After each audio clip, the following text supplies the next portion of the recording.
HBO is officially fixing Game of Thrones Season 8. So what do you think?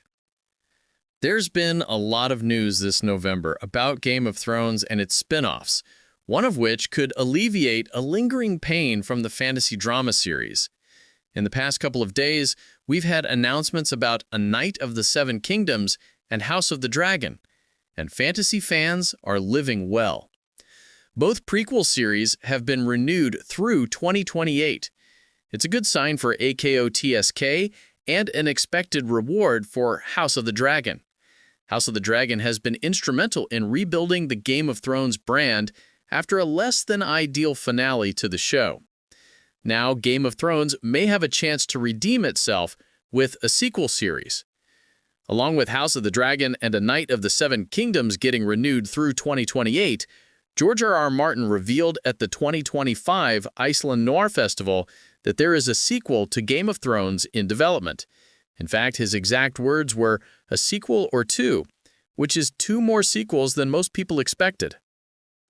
HBO is developing sequels to Game of Thrones.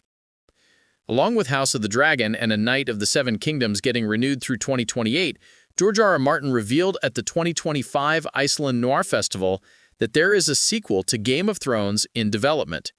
In fact, his exact words were, "a sequel or two," which is 2 more sequels than most people expected. Martin said this during a panel, and it was in regard to a question about what new shows are in development.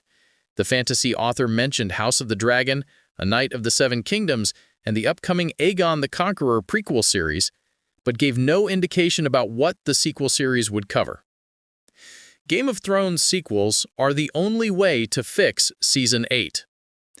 My trouble with Game of Thrones began with Season 5, but Season 8 was such a drop that when I think about all the problems I saw in the series, everything gets overshadowed by 8.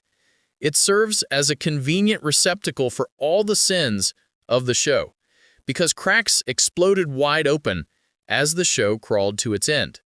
One of my biggest issues with Season 8 was how unfinished and poorly planned it felt.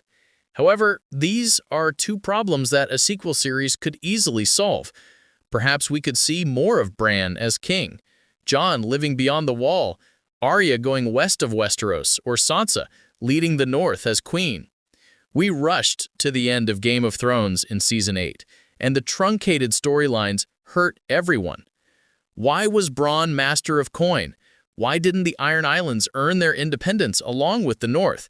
Why does Jon have to be exiled when the Unsullied left Westeros